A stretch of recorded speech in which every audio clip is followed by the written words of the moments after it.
A gente agora fala para você sobre essa previsão do tempo, porque quem acordou hoje pela manhã aqui em São Paulo, na capital paulista especificamente, pode estar se perguntando, a gente falava de uma possibilidade de um calorão, talvez um recorde de calor em São Paulo para esse domingo.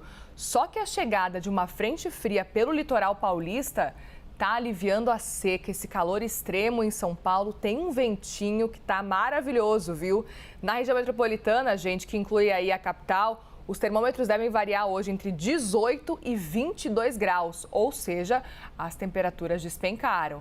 Vamos ver como é que vai ficar o tempo, então, hoje, claro, e nos próximos dias, não só aqui no Sudeste, mas em todas as regiões do Brasil, com a meteorologista da Ampere, Heloísa Pereira. Heloísa, muito bem-vinda, como sempre, bom dia para você. Olá, Muriel, bom dia a todos. É um prazer falar com vocês novamente. O prazer é nosso. Vamos começar entendendo o que aconteceu agora aqui no Sudeste. A gente que estava nessa expectativa desse calorão, talvez um recorde de calor no domingo, e amanheceu até com uma chuvinha fina caindo, uma garoinha, e agora esse vento forte na capital paulista, Heloísa. Tá certo, Muriel. Olha, é um ano difícil, né, para nós aqui que estamos vivenciando o predomínio persistente de áreas de alta pressão atmosférica na porção central do Brasil. Então, cada vez, né, a cada frente fria que a gente vê aí nos mapas, nas previsões, a gente comemora, a gente torce para que essas frentes frias consigam avançar um pouquinho mais pela região central do país. Infelizmente, né, quem está na faixa leste paulista está vendo esse ventinho que você falou, essa situação mais favorecida, né, de instabilidade. Só que quem está lá no interior, quem está no oeste de São Paulo, no estado de Mato Grosso, no estado de Goiás, é uma situação completamente diferente, porque essa frente fria está atuando muito mais aqui na costa do estado de São Paulo. Eu queria pedir o favor para vocês de mostrarem aquela arte da poluição que eu enviei para vocês, porque ela vai mostrar um pouquinho dessa situação que eu estou comentando, né? A atuação da frente fria bem na costa, né? Uma frente fria que a gente chama de bastante oceânica, muito mais oceânica do que continental. E essa frente fria, ela está conseguindo mudar, então, o tempo na capital paulista, está influenciando nesse ventinho, está promovendo essa situação. Mas você vê que no interior do país, essa frente fria, ela serviu para quê? Para atrair essa pluma de poluentes, né?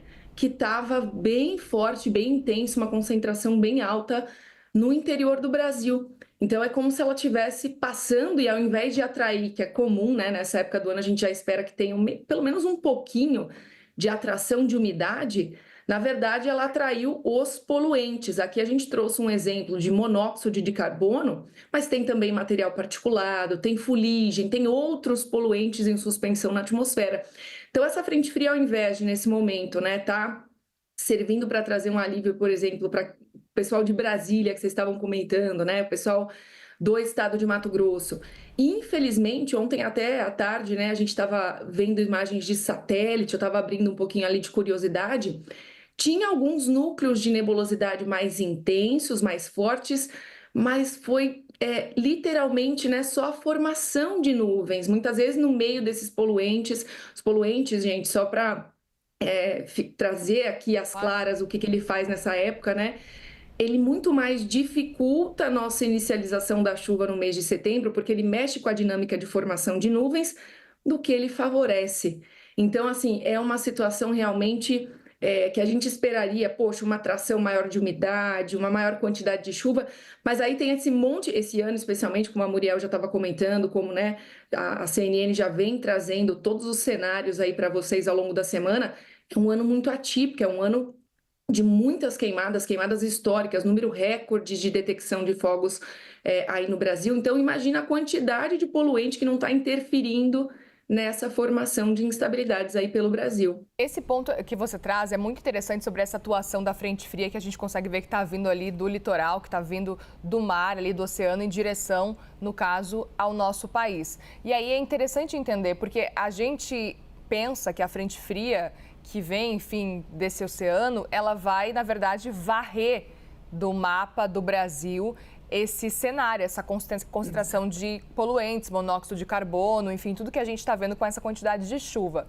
O que você está falando para a gente, então, é que essa frente fria, na verdade, está fazendo uma bagunça, está espalhando ainda mais essa fumaça toda, é isso? Infelizmente, Muriel, né? É normal que em final de período seco, que a gente, no dia 22 de setembro, do ponto de vista astronômico, vai começar a primavera, Sim. né? Mas para os meteorologistas, o dia 1º de setembro, muitas vezes ele já marca ali uma transição, porque a atmosfera ela começa a apresentar alguns padrões que são típicos da primavera. Por exemplo, essa atração dos ventos de norte para sudeste. Só que, na verdade, como vocês estão vendo no mapa, é exatamente isso que a Muriel falou, né? Nesse começo está sendo uma grande bagunça, uma grande dificuldade. Por quê? Porque ao invés de estar atraindo umidade, instabilidades e tudo mais, a gente tinha uma grande quantidade de poluentes, né, em suspensão. E vai ser difícil dispersar isso. Precisa, a gente é que nem a Marina estava comentando na reportagem, né? A expectativa da meteorologia para o final do mês de setembro, início do mês de outubro, a gente precisa, no mínimo, de mais umas 5, 6 chegadas de frente fria, alguns episódios de virada no tempo, para que uma frente fria consiga fazer o que a Muriel comentou, por exemplo, varrer o Brasil, limpar, né, o ar, trazer mais umidade, não só espalhar a fuligem, não só espalhar os poluentes, mas também espalhar umidade, instabilidades pelo Brasil. Então, vai demorar, vamos ter que ter mais pulsos aí de instabilidades para que essa situação ela volte mais para dentro de uma normalidade. Mas a boa notícia é que, assim, a climatologia uma hora vai vencer, né? Então, nem que seja de forma gradual, lenta, ao longo de outubro, a gente pode esperar que ela vai vencer. Claro que pode ser, a maioria dos modelos esse ano está apontando, infelizmente, para um cenário que não é tão acima da média, um cenário mais próximo ou até abaixo da média. Mas a gente pode esperar que isso melhore. Só vai demorar, né, Muriel? O pessoal que tem rinite, o pessoal que tem doenças respiratórias aqui na capital vai acabar Sofre. reclamando um pouco mais e quem está no interior também, né? Enquanto você vai falando com a gente vai mostrando, claro, as imagens das capitais ao vivo, agora às 9h47, 9h48 quase da manhã. Agora esse é o cenário para São Paulo. São Paulo que amanheceu com muita nebulosidade. Também, claro, pode ser a fumaça das queimadas que a gente está acompanhando nos últimos dias e com esse friozinho atípico. Sei que acho que você tem também uma média para mostrar para a gente, um mapa para mostrar de um outro cenário, mas você falava sobre essa previsão aí do tempo para setembro especificamente, né? Gostaria que você falasse para a gente um pouco desse cenário também.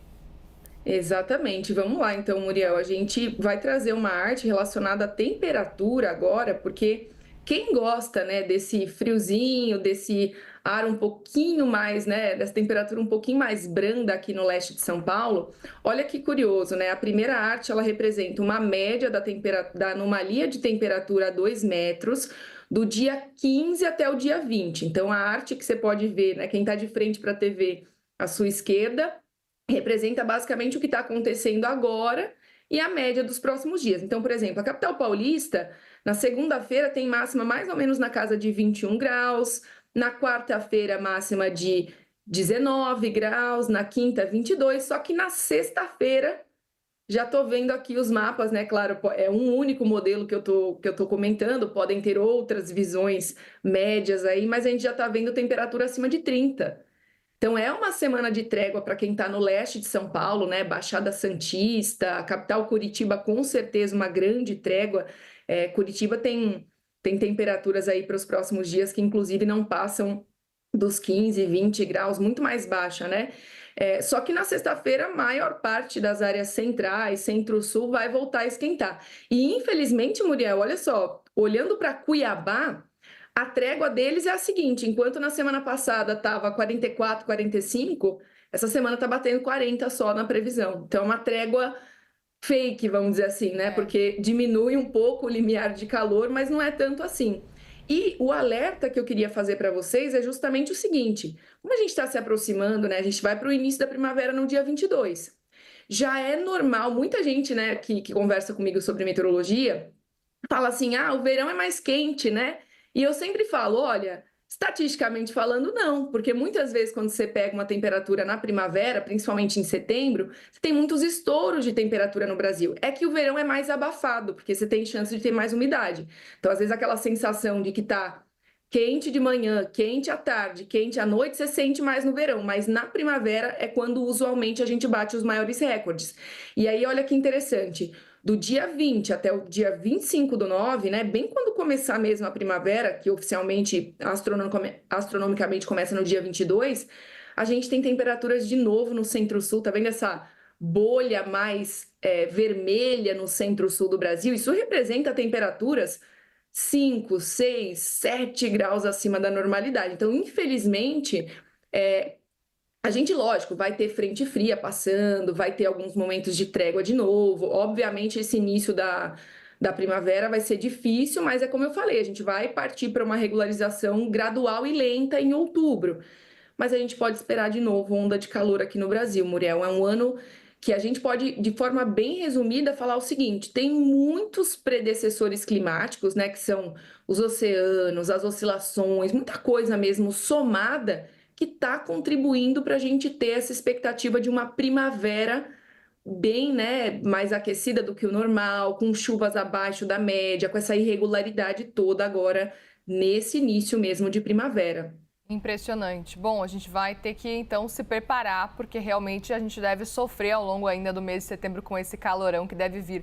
Eu tô de olho só ali no Nordeste, naquela faixa que você mostra ali, porque o Nordeste é a única parte que tá mais azulzinha para dar aquele alívio pra gente. É Muito verdade, bem. Muriel, é verdade. Quem decide viajar para o Nordeste nesse momento tem ali uma chance, né? Por exemplo, temperaturas em Natal, Recife, Salvador, tudo máxima abaixo dos 30 graus, próximo dos 28, 29, mas bem mais confortável que o resto do país, com certeza. Maravilhoso. E a gente está vendo imagens também agora ao vivo lá do sul do país, Curitiba, que tem previsão de hoje de chuva o dia todo, com máxima de 13 graus. O céu bem parecido com São Paulo, inclusive. Heloísa Pereira, meteorologista, obrigada, viu, mais uma vez pela participação aqui com a gente, pela parceria.